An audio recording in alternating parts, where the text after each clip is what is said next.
당신은 머물 곳이 필요하고 나는 내 딸들을 돌봐줄 사람이 필요합니다. 김민준이 먼지 쌓인 도로에 차를 세우며 말했다. 박수현은 임신한 몸으로 지칠 대로 지쳐 더 이상 버틸 힘조차 없이 나무벽에 기대어서 있었다. 그가 두 어린 딸의 손을 잡고 차에서 내려 그녀에게 다가갔다. 박수현은 목이 너무 말라 당장 대답할 수 없었고 새벽에 살던 하숙집에서 쫓겨난 이후 쌓인 피로 때문에 다리가 후들거렸다. 하숙집 주인이 그녀가 임신했고 더 이상 월세를 낼 형편이 안 된다는 사실을 알게 된 후 그 여자는 다른 모든 세입자들 앞에서 소리를 질렀다. 자기 건물에 그런 사람은 원치 않는다며 전곡까지 짐을 싸서 당장 여기서 사라지라고 했다. 그 목소리는 크고 경멸로 가득 차 있었다. 마치 박수현이 가능한 한 빨리 제거되어야 할 더러운 존재라도 되는 것처럼. 박수현은 이미 여러 번 꿰매서 너덜너덜해진 봉투에 얼마 안 되는 옷가지를 챙겨 넣고 뒤돌아보지 않고 걸어 나왔다. 뱃속의 아기는 마치 뭔가 잘못되었다는 것을 아는 것처럼 꿈틀거렸다. 그녀는 피부를 태울 듯한 뜨거운 햇볕 아래서 몇 시간 동안 걸었고 얼굴에 흐르는 땀 때문에 눈앞이 흐릿해졌다. 이 도시에 가족이 없었기에 갈 곳이 없었다.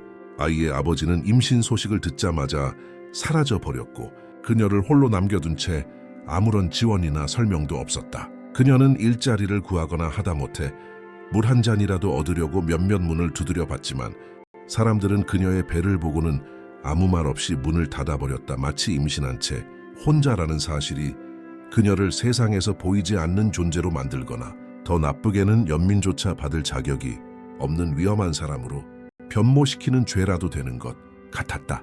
박수현은 더 이상 몸과 아기의 무게를 지탱할 수 없어 그 먼지투성이 도록에 주저앉았다. 그녀는 버려진 건물의 나무 벽에 머리를 기대고 눈을 감았다. 계속 나아갈 힘을 모으려 했지만 어디로 가야 할지, 무엇을 해야 할지 더 이상 알 수 없었다. 배에서는 굶주림이 조여왔고 목이 너무 말라 침을 삼키는 것조차 힘들었다. 바로 그 완전한 절망의 순간 그녀는 엔진 소리가 가까워지는 것을 들었고 눈을 떴다. 검은색 세단 한 대가 그녀 바로 앞에 멈춰 섰고 흙먼지 구름이 일어 그녀는 기침을 했다. 이제 잘 차려입은 남자와 그의 옆에 선 두 예쁜 딸 그리고 평생 본 돈보다 더 비싸 보이는 차 앞에 서 있는 박수현은 자신의 처지가 작고 부끄럽게 느껴졌다. 하지만 동시에 그 남자의 눈빛에는 희망의 빛이 있었다. 그것은 어쩌면 이 제안이 그녀가 이미 겪었던 수많은 함정 중 하나가 아닐 수도 있다는 믿음을 주었다. 김민준은 한 걸음 앞으로 다가서서 더 단호하고 분명한 목소리로 다시 말했다. 그는 그녀의 지친 얼굴, 숨어서 많이 울어부은 눈, 그리고 현실과 그녀를 이어주는 유일한 물건인 양 낡은 봉투를 쥐고 있는 떨리는 손을 자세히 관찰했다. 네, 딸들과 집을 돌봐줄 사람이 필요합니다. 당신은 머물 곳이 필요하고 이 아기를 안전하게 낳아야 합니다. 나는 숙식과 안전을 제공하는 대가로 정직한 노동 외에는 아무것도 요구하지 않습니다.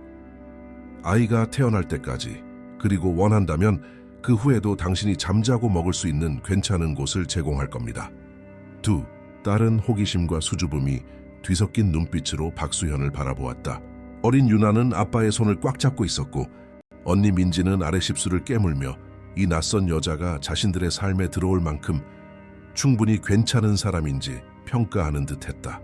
어린 유나는 급하게 따은 듯한 엉성한 두 갈래 머리를 하고 있었고 밝은 피부와 대비되는 단순한 어두운 색 원피스를 입고 있었다.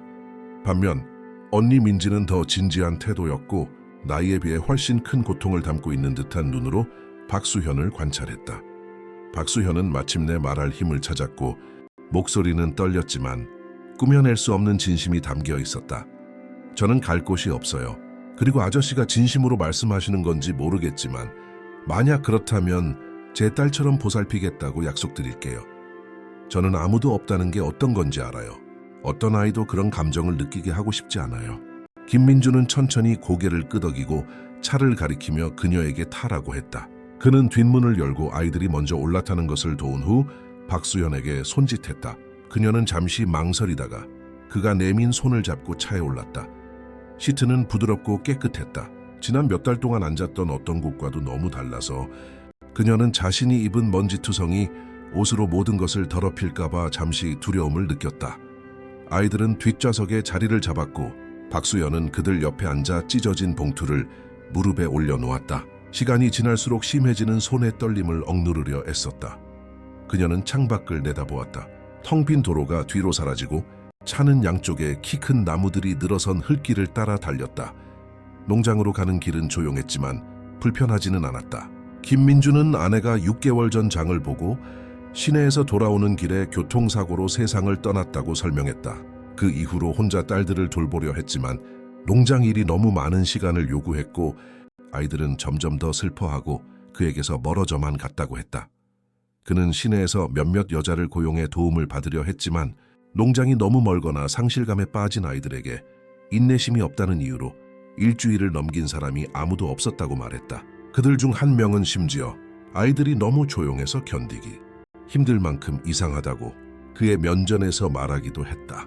김민주는 도로를 보며 이야기했지만 박수현은 그의 목소리에서 그것이 그를 깊이 아프게 한다는 것을 느낄 수 있었다. 그는 딸들이 고통받고 있다는 것을 알았지만 그 고통을 덜어주기 위해 아무것도 할 수 없었다. 전에는 아이들이 정말 명랑했어요. 하루 종일 놀고 집을 웃음소리로 가득 채웠죠. 이제는 말도 거의 하지 않고 하루 종일 방에서 멍하니 시간을 보냅니다. 아이들을 다시 예전으로 되돌리려면 어떻게 해야 할지 모르겠어요. 박수현은 그 말을 듣고 가슴이 찡했다. 소중한 사람을 잃고 삶의 기반을 잃는 것이 어떤 것인지 완벽하게 이해했기 때문이다. 그녀 자신도 어릴 때 어머니를 잃었고 그 부재를 완전히 극복하지 못한 채 자랐다. 농장에 도착했을 때 박수현은 그 규모에 놀랐다.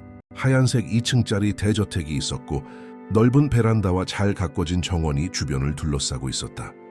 정돈된 화단에는 여러 색깔의 꽃들이 심어져 있었고 하얀색 나무 울타리가 앞마당을 구분하고 있었다. 현관으로 이어지는 돌길은 깨끗했고 집 왼쪽에 있는 거대한 나무에는 나무 그네가 매달려 있었다. 그 그네는 오랫동안 사용되지 않은 듯 밧줄에 마른 나무잎이 덮여 있었다. 뒤편에는 말들이 있는 마구간이 있었고 없는 게 없을 정도로 넓은 텃밭이 보였다. 박수현은 토마토, 상추, 당근 등 여러 채소들이 가지런히 줄지어 자라는 것을 볼 수 있었다. 김민주는 집 앞에 차를 세우고 내려 아이들이 내리는 것을 도운 후 박수현에게 손을 내밀었다. 그녀는 감사함으로 그 손을 잡았다. 다리는 여전히 약했고 안전한 곳을 찾았다는 안도감 때문인지 피로가 더 무겁게 느껴졌다. 그는 현관문을 열고 그녀에게 먼저 들어가라고 손짓했다. 집 내부는 넓었고 오래되었지만 잘 보존된 짙은 색 원목 가구들이 있었다. 깨끗한 냄새와 은은한 커피 향이 공기 중에 여전히 감돌았다. 벽에는 한때 완전했지만 이제는 구석구석 눈에 띄는 공허함이 있는 가족의 행복했던 순간들을 담은 사진들이 걸려 있었다의 사진 중 하나에는 갈색 머리에 활짝 웃는 여자가 두 딸을 안고 있었고 김민주는 그녀의 어깨에 손을 얹고 뒤에 서 있었다. 모두 너무 행복해 보여서 그 기쁨이 그렇게 잔인하게 중단되었으리라고는 상상하기 어려웠다. 거실에는 큰 베이지색 소파와 잡지 몇 권이 쌓여 있는 커피 테이블이 있었다. 텔레비전은 꺼져 있었고 얇은 먼지가 덮여 있었다. 마치 몇 주 동안 아무도 켜지 않은 것처럼. 당신이 머물 방을 보여주고 나서 책임에 대해 이야기합시다. 김민준이 걸을 때마다 약간 삐걱거리는 나무 계단을 오르며 말했다. 아이들은 말없이 그의 뒤를 따랐고 박수현은 가장 마지막에 따라 올라갔다. 배가 무거워 계단을 오르는 것이 점점 더 힘들어졌기 때문에 난간을 꽉 잡았다. 방은 2층 복도 끝에 있었다. 깨끗한 흰색 시트가 덮인 단순한 침대, 작은 밝은 나무 옷장, 그리고 농장의 푸른 들판이 보이는 넓은 창문이 있었다. 해가 지기 시작하며 모든 것을 주황색과 금색으로 물들이는 박수현이 그렇게 가까이서 본 적 없는 색채의 향연을 만들어냈다는 박수현은 천천히 방으로 들어가 침대 위에 봉투를 내려놓았다. 몇 달 만에 처음으로 상황이 나아질 수 있을 것 같다는 느낌을 받았다. 뱃속의 아기가 자신이 너무나 잘 아는 비참함과 방치로부터 멀리 떨어진 품이 있는 곳에서 태어날 기회를 얻게 될 것이라는 느낌이었다. 김민주는 문 앞에 서서 그녀의 반응을 관찰한 후 모든 말이 진실이며 연민 때문이 아니라 실제 필요 때문에 이 일을 하고 있음을 분명히 하는 진지함으로 말했다. 거짓말하지 않겠습니다. 아이들은 많이 힘들어하고 있고 관심이 필요합니다. 큰 딸은 민지이고 8살입니다. 작은 딸은 유나이고 5살입니다. 아이들은 엄마에게 매우 의존했고 엄마가 떠난 후 너무 조용해졌습니다. 예전처럼 놀지도 않고 저나 다른 누구와도 거의 말을 하지 않습니다. 당신이 아이들에게 인내심을 가지면서도 단호하게 대해주길 바랍니다. 아이들은 안정감이 필요하고 고통 후에도 삶은 계속된다는 것을 보여줄 누군가가 필요합니다. 박수현은 모든 단어를 들었고 책임의 무게가 어깨에 내려앉는 것을 느꼈다. 하지만 물러서기는커녕 결단력 있게 고개를 끄덕였다. 이것이 그녀가 다시 시작하고 자신의 삶보다 더 나은 삶을 아들에게 줄 수 있는 기회라는 것을 알았기 때문이다. 지분과 음식, 그리고 어쩌면 약간의 애정까지 있는 삶도 최선을 다하겠습니다. 저를 믿으셔도 돼요. 쉽지 않겠지만 제가 가진 모든 사랑으로 아이들을 돌보겠다고 약속합니다. 김민주는 길에서 만난 이후 처음으로 미소를 지었고 그 미소에는 숨길 수 없는 안도감이 담겨 있었다. 마치 그의 등에서 거대한 짐이 벗겨진 것 같았다. 그럼 저녁 식사를 합시다. 배가 고플 테고 아기 때문에 잘 먹어야 합니다. 내일부터는 할 일이 많으니 일찍 시작해야겠지만 오늘은 쉬세요. 저녁 식사는 김민준이 준비했다. 그는 아내가 세상을 떠난 후 다른 선택지가 없었고 딸들을 굶길 수 없었기 때문에 요리를 배웠다고 밝혔다. 그는 밥과 국 그리고 불고기를 차려주었는데 소박했지만 맛있고 간이 잘 맞았다. 민지와 유나는 침묵 속에서 식사를 했고 때때로 의심과 호기심이 뒤섞인 눈빛으로 박수현을 바라보았다. 그들은 집에 다른 여자가 있는 것에 익숙하지 않았고 그것을 즉시 받아들이기에는 너무 낯선 일이었다. 박수현은 몇 번 대화를 시도하며 공부하는 것을 좋아하는지 좋아하는 놀이가 있는지 물었지만 아이들은 단답형으로 대답하거나 고개만 끄덕였다. 그래서 그녀는 아이들의 시간을 존중하고 강요하지 않기로 결정했다. 신뢰는 하루아침에 얻어지는 것이 아니며 아이들이 자신의 속도대로 모든 것을 처리해야 한다는 것을 알았기 때문이다. 저녁 식사 후 김민주는 딸들을 방으로 데려갔고 박수현은 부엌에 혼자 남아 설거지를 했다. 그녀는 그날 일어난 모든 일과 삶이 한순간에 어떻게 방향을 바꿀 수 있는지 생각했다. 그녀는 배에 손을 얹고 아기에게 속삭였다. 이제 모든 것이 괜찮아질 것이고 비록 일시적일지라도 마침내 그들이 집이라고 부를 수 있는 곳을 갖게 되었다고. 처음 며칠은 힘들었다. 박수현은 해가 뜨기 전에 시작해서 밖이 어두워질 때까지 계속되는 집안의 일과를 배워야 했기 때문이다. 그녀는 일찍 일어나 아침 식사를 준비했고 김민주는 끊임없는 관심이 필요한 동물과 농작물을 돌보러 갔다. 아이들은 항상 침묵 속에서 아침 식사를 하러 내려왔고 그 후에는 방으로 돌아가 몇 시간 동안 아무 소리 없이 갇혀 있었다.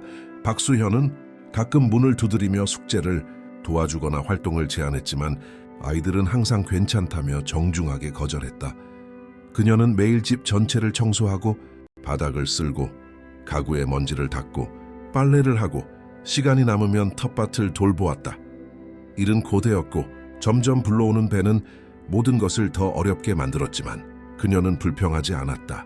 자신이 안전한 곳에 있다는 것, 그리고 그것만으로도 자신이 바랄 수 있는 것 이상이라는 것을 알았기 때문이다. 김민주는 멀리서 모든 것을 관찰했고 박수현이 이 집에 적응하고 여전히 멀리 떨어져 자신 안에 갇혀있는 딸들의 신뢰를 얻기 위해 얼마나 노력하는지 보았다. 어느 날 오후 그는 평소보다 일찍 들판에서 돌아왔고 박수현이 떨리는 손으로 물 한 잔을 들고 베란다에 앉아있는 것을 발견했다. 그녀는 창백했고 식은땀을 흘리고 있었다. 괜찮아요? 그가 진심으로 걱정하는 얼굴로 다가와 물었다. 박수현은 미소 지으려 했지만 허리 통증이 참을 수 없을 정도로 심해지고 있었다. 그냥 피곤해서 그래요.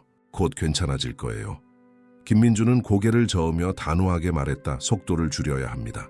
일 때문에 당신이나 아기에게 무슨 일이 생기는 것을 원치 않아요. 오늘부터는 필수적인 일만 하고 나머지는 쉬세요. 박수현은 항의하고 싶었지만 그의 표정은 논쟁의 여지를 남기지 않았다. 그래서 그녀는 자신의 안녕을 걱정해주는 사람을 만났다는 것에 감사하며 고개만 끄덕였다. 어느 날 아침 박수현이 아침 식사를 준비하고 있을 때 민지가 부엌으로 들어와 그녀가 스토브에서 냄비를 휘젓는 것을 지켜보며 서 있었다. 소녀는 아빠와 똑같은 눈을 가지고 있었고 나이에 어울리지 않는 슬픔을 짊어지고 있었다. 침묵은 몇 분 동안 이어졌고 민지는 마침내 용기를 내어 말했다. 아줌마도 떠날 거예요? 그녀가 너무 작은 목소리로 물어서 박수연은 거의 듣지 못했다. 박수연은 하던 일을 멈추고 소녀를 마주 보았다. 그 순간 그녀는 아이들의 저항이 악의가 아니라 다시 정을 주고 또다시 잃을까봐 두려워하는 마음 때문이라는 것을 이해하고 가슴이 아팠다. 누군가를 삶에 들어오게 했다가 또 다른 고통스러운 이별을 겪어야 할까봐 두려워하는 마음, 안 떠날 거야. 민지야, 너희들이 나를 필요로 하는 동안은 여기 남아 너와 내 동생을 돌보겠다고 약속할게. 너희들을 혼자 두지 않을 거야. 민지는 오랫동안 박수현을 바라보며 서 있었다.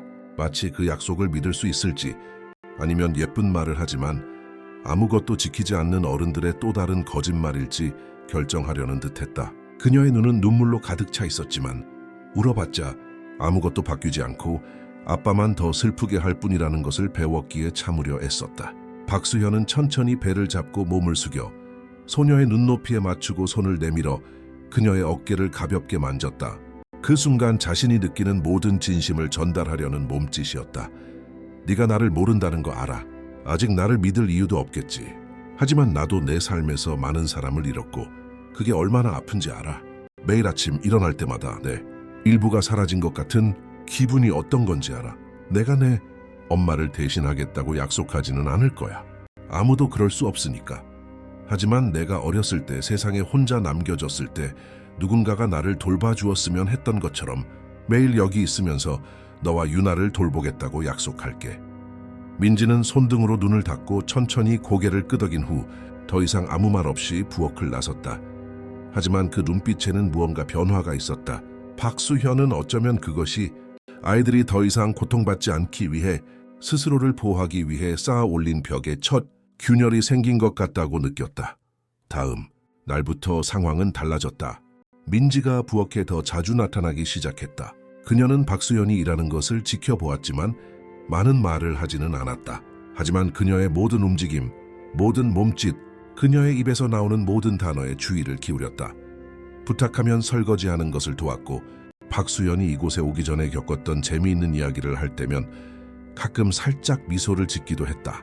유나는 여전히 거리를 두었고 대부분의 시간을 방에서 언니와 함께 어렸을 때 가지고 놀던 낡은 인형들과 혼자 놀며 보냈다. 그 인형들 중 일부는 머리가 헝클어져 있었고 옷이 찢어져 있었다.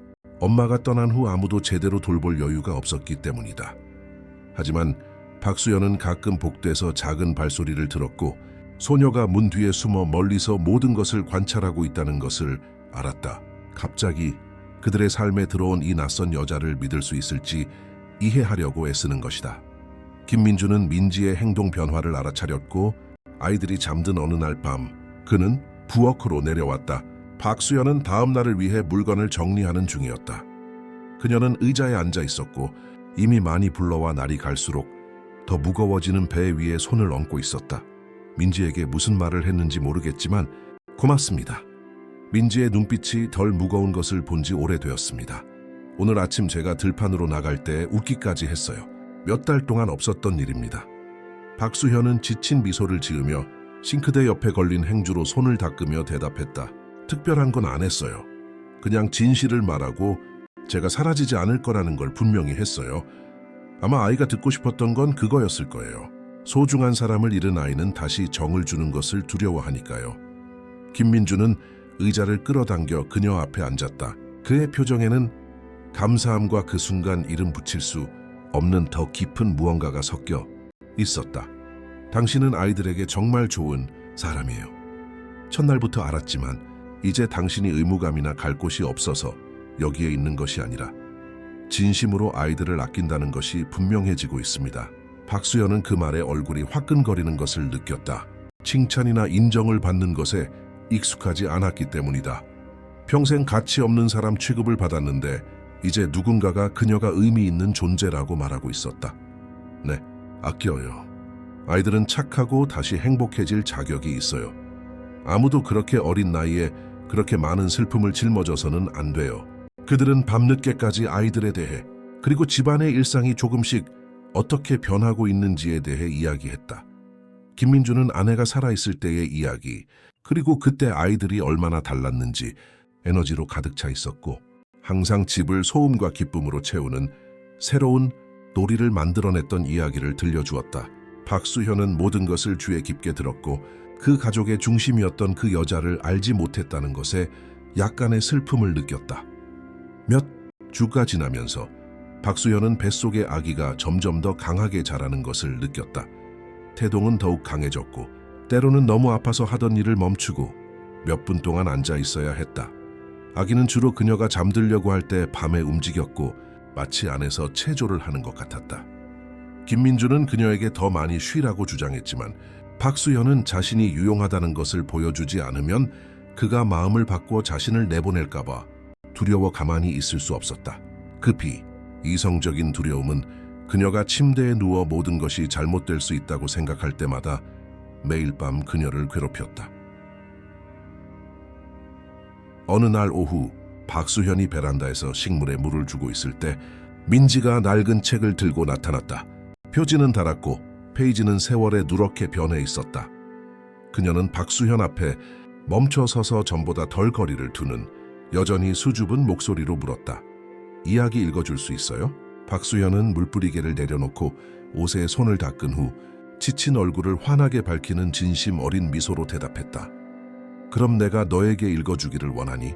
민지는 고개를 끄덕이고 베란다 계단에 앉아 박수현이 옆에 앉을 공간을 만들었다. 소녀가 직접 무언가를 요청한 것은 처음이었고, 그것은 박수현의 마음을 기쁨과 책임감으로 가득 채웠다. 이 중요한 순간을 낭비해서는 안 된다는 것을 알았기 때문이다. 박수현은 차분하게 이야기를 읽어주었고, 등장인물마다 다른 목소리를 내고 가끔 멈춰서 어려운 단어를 설명하거나 민지에게 다음 페이지에 무슨 일이 일어날 것 같은지 물어보았다. 소녀는 주에 깊게 들었고, 자신이 아는 힘든 현실과는 매우 다른 환상의 세계를 보여주는 책에 다채로운 사파의 눈을 고정했다. 가끔 민지는 다음에 무슨 일이 일어날지 질문하거나 그림을 가리키며 박수현에게 그 세부 사항을 더 잘 설명해달라고 요청했다. 그리고 이 집에 온 이후 처음으로 박수현은 자신이 이 아이들의 삶의 진정으로 변화를 만들고 있다고 느꼈다. 이야기가 끝났을 때 민지는 몇 초 동안 마지막 페이지를 바라보며 앉아 있었다. 마치 그 순간이 끝나지 않기를 바라는 것처럼. 그러다가 일어나서 작지만 진심 어린 목소리로 말했다. 고마워요. 정말 좋았어요. 박수현은 그녀가 떠나기 전에 그녀의 손을 가볍게 잡았다. 언제든지 원하면 다시 읽어줄게. 언제든지 나를 불러도 돼. 하던 일을 멈추고 읽어줄게. 소녀는 고개를 끄덕이고 집 안으로 달려 들어갔다. 하지만 박수현은 이 집에 온 이후 처음으로 민지가 조금 더 가벼워 보인다는 것을 깨달았다. 짊어져서는 안 될 무게를 짊어진 작은 버전의 누군가가 아니라 진짜 아이와 조금 더 비슷해 보였다. 그날 밤 저녁 식사 시간에 유나는 처음으로 박수현을 똑바로 쳐다보며 거의 들리지 않지만 희망에 찬 목소리로 물었다. 나한테도 이야기 읽어줄 거예요. 박수현은 미소를 지으며 망설임 없이 대답했고, 소녀의 접시에 음식을 더 담아주었다. 물론이지. 저녁 식사 후에 너희 둘에게 읽어줄게. 원한다면 공주나 동물, 아니면 너희가 가장 좋아하는 것이 나오는 아주 멋진 책을 고를 수 있어. 유나의 얼굴은 수줍은 미소로 환해졌고, 그것은 그녀의 표정을 완전히 변화시켰다. 식탁 머리에 앉아 이 모든 것을 지켜보던 김민주는 목에 울컥하는 것을 느꼈다. 딸들이 자신의 고통 외에 다른 것에 관심을 보이는 것을 본 지 너무 오래되어 그는 아이들이 다시는 예전과 같아지지 않을 것이라고 생각하기 시작했었기 때문이다. 그날부터 일상은 완전히 바뀌었다. 매일 밤 저녁 식사 후 세 사람은 거실에 모였고, 박수현이 이야기를 읽어주는 동안 아이들은 전에는 비어있고 먼지가 덮여있던 큰 소파에 그녀의 양쪽에 앉았다. 가끔 김민준도 내려와 문가에 서서 그 장면을 지켜보았다. 그의 표정에는 감사함과 슬픔이 뒤섞여 있었다. 딸들이 조금씩 삶으로 돌아오는 것을 보았지만 동시에 그것은 그들이 잃은 모든 것과 아내가 잠자리에 들기 전에 똑같은 일을 하곤 했다는 것을 상기시켰기 때문이다. 박수현은 아이들이 자신 안에 갇혀 있을 때는 눈치채지 못했던 작은 세부 사항들을 각자에 대해 알아차리기 시작했다. 민지는 더 진지하고 책임감이 강했다. 필요하지 않을 때도 어린 동생을 돌보려고 항상 노력했고 엄마를 앗아간 사고를 막지 못했다는 조용한 죄책감을 짊어지고 있었다. 비록 자신이 할 수 있는 일은 아무것도 없었다는 것을 알았지만 말이다. 소녀는 한밤중에 비명을 지르며 악몽에서 깨어났다. 모든 일이 계속해서 다시 일어나는 것을 보았지만 결말을 바꿀 수 없었다. 그리고 박수현은 그런 일이 일어날 때 듣고 동생까지 깨우기 전에 민지를 진정시키기 위해 아이들의 방으로 달려갈 수 있도록 자신의 방문을 살짝 열어두기 시작했다. 반면 유나는 더 예민했고 매일 밤 숨어서 울었지만 낮에는 아무도 걱정시키지 않기 위해 괜찮은 척했다. 그녀는 방에서 혼잣말을 하는 습관이 있었다. 마치 엄마가 여전히 거기서 듣고 있는 것처럼 좋은 일부터 나쁜 일까지 그날 일어난 모든 일을 엄마에게 이야기했다. 박수현은 어느 날 밤 모든 것이 괜찮은지 확인하기 위해 그들의 방을 지나가다가 유나의 작은 목소리가 학교에서 새로운 노래를 배웠고 엄마가 그것을 듣기 위해 여기 있었으면 좋겠다고 말하는 것을 들었을 때 이 사실을 알게 되었다. 박수현은 아이들의 엄마에 대한 대화를 강요하지 않았지만 아이들이 말하고 싶을 때 언제든지 들을 준비가 되어 있다는 것을 분명히 했다. 그리고 아이들은 조금씩 마음을 열기 시작했다. 엄마가 민지의 생일에 거대한 초콜릿 케이크를 만들고 온 부엌에 알록달록한 설탕 장식이 흩어지도록 두 사람이 장식하는 것을 도와주었던 일, 또는 시내에 쇼핑하러 갔을 때 아빠가 돈 낭비라고 했음에도 불구하고 엄마가 두 사람에게 똑같은 드레스를 사주었던 일과 같이 소중히 간직했던 작은 기억들을 이야기했다. 엄마는 딸들이 특별하고 예쁘다고 느끼기를 원했고 그것이 조금 더 많은 비용이 들더라도 개의치 않았다. 각 이야기는 기쁨과 슬픔이 뒤섞인 차에 전달되었다. 기억하는 것은 좋았지만 또한 매우 아팠기 때문이다. 그리고 박수현은 그들의 고통을 고치거나 줄이려고 하지 않고 그저 듣는 법을 배웠다. 때로는 사람이 필요한 유일한 것은 판단하거나 치유 과정을 서두르려 하지 않고 진정으로 들어주는 누군가라는 것을 알았기 때문이다. 어느 날 아침 박수현은 등에서 시작해 배로 퍼지는 날카로운 통증을 느끼며 잠에서 깼고 무언가 다르다는 것을 즉시 알았다. 그녀는 침대에서 일어나려고 했지만 다리가 제대로 말을 듣지 않았고 세상이 빙글빙글 돌아 바닥에 쓰러지지 않기 위해 협탁을 붙잡아야 했다. 그녀는 비틀거리며 벽에 기대어 방문까지 간신히 도착했고 위층에서 들려오는 절박한 외침을 들은 김민준의 이름을 불렀다. 그는 들판으로 나갈 준비를 하고 있었다. 그는 계단을 두 칸씩 뛰어오르며 달려왔고 종이처럼 창백해진 박수현이 두 손으로 배를 잡고 고통으로 얼굴이 일그러진 채 서 있는 것을 발견했다. 아기가 나오고 있어요. 지금 나오는 것 같아요. 너무 일러요? 뭔가 잘못됐어요. 김민준은 시간을 낭비하지 않고 그녀가 넘어지지 않도록 단단히 붙잡고 천천히 계단을 내려오는 것을 도왔다. 그는 민지에게 동생을 돌보고 자신이 돌아올 때까지 집 밖으로 나가지 말라고 소리쳤다. 소녀는 두려움에 눈이 휘둥그레진 차에 복도에 나타났지만 고개를 끄덕이고 유나의 손을 잡고 방으로 데려갔다.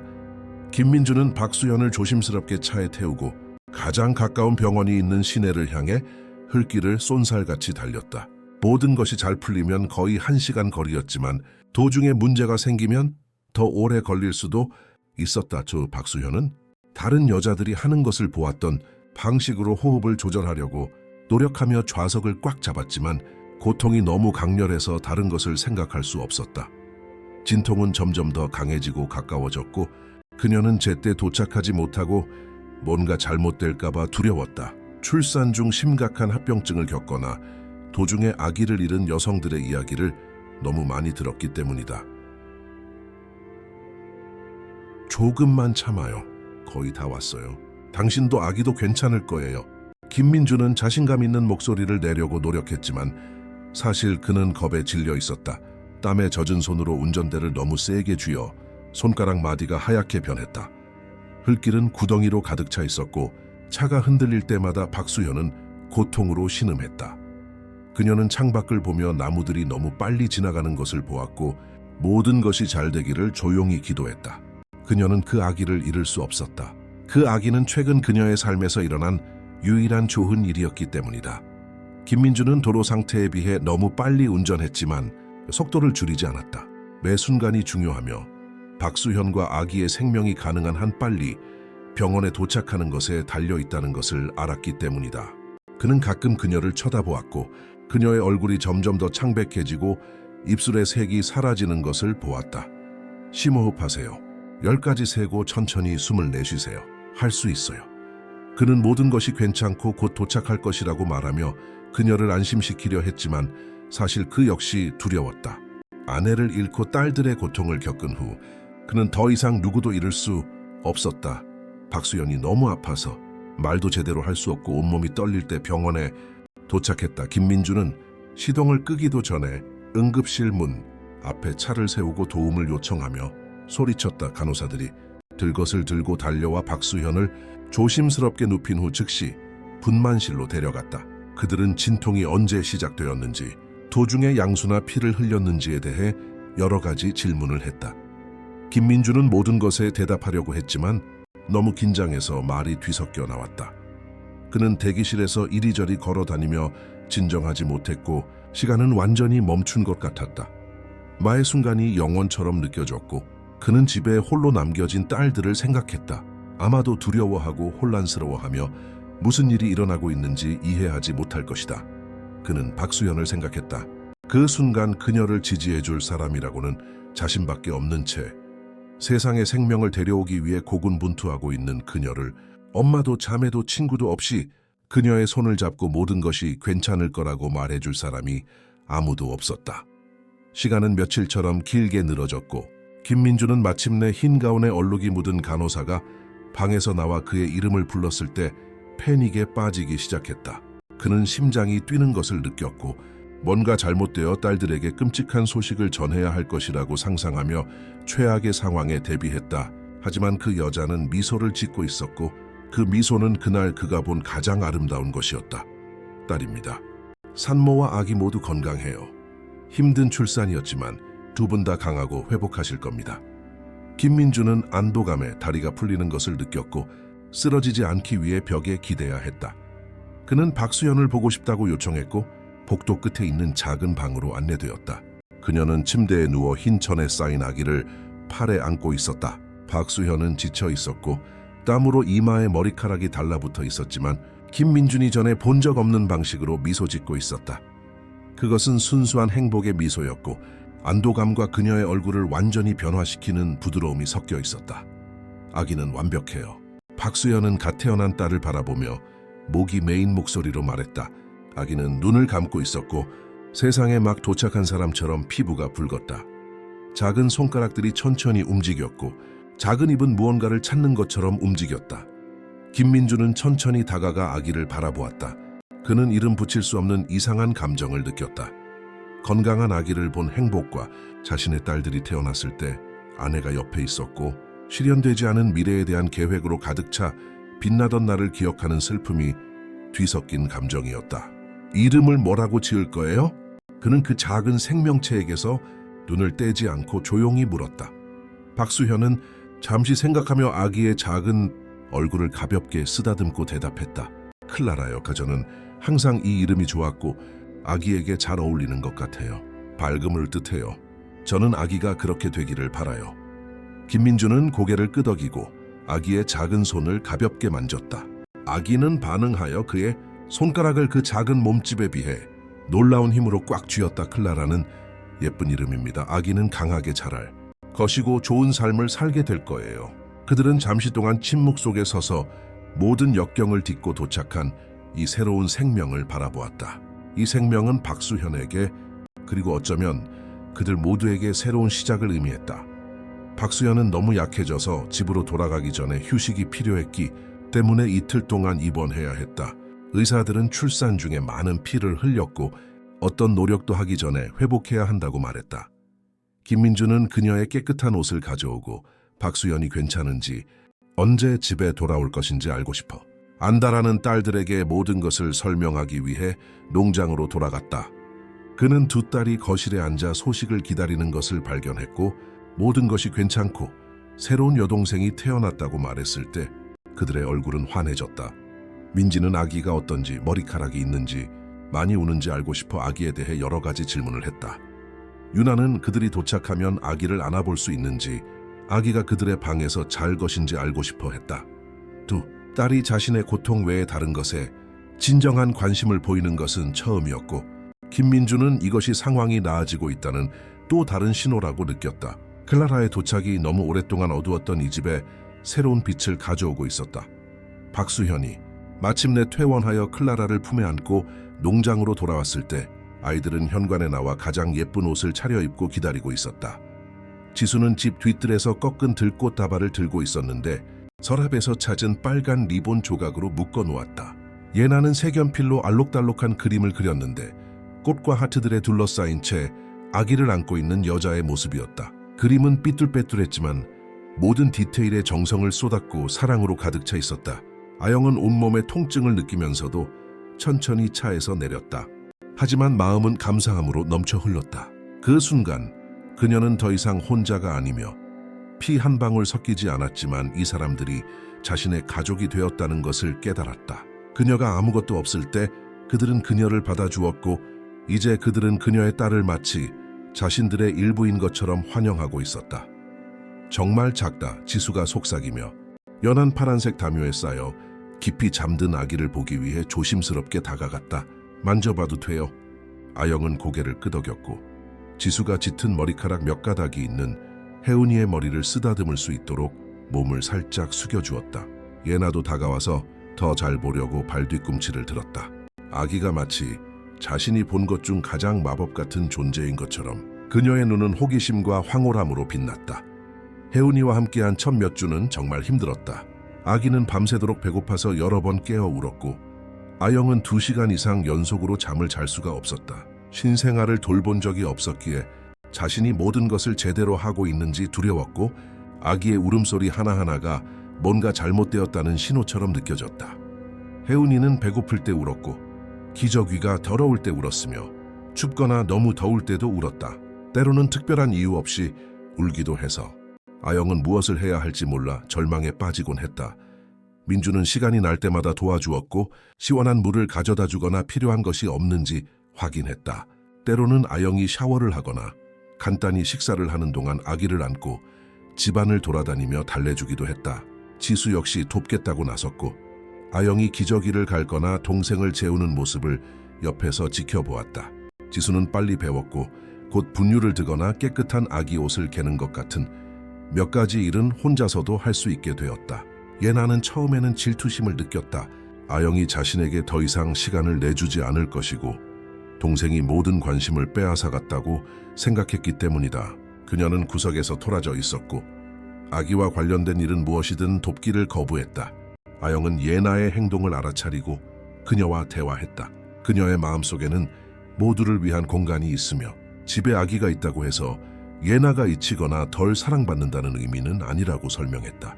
아영은 예나에게 기저귀를 가져오거나 공갈 젖꼭지를 잡아주는 것 같은 작은 일들을 도와달라고 부탁했고 예나는 점차 자신도 그 일부가 될 수 있다는 것을 이해하게 되었다. 어느 날 밤 아영이 거의 1시간 동안 계속된 울음 끝에 혜은이를 품에 안고 재우려고 흔들고 있을 때 지수가 소리 없이 방으로 들어와 침대에 앉아 두 사람을 고요한 표정으로 바라보았다. 엄마는 좋은 엄마예요. 소녀는 엄청난 무게를 담고 있는 단수남으로 말했다.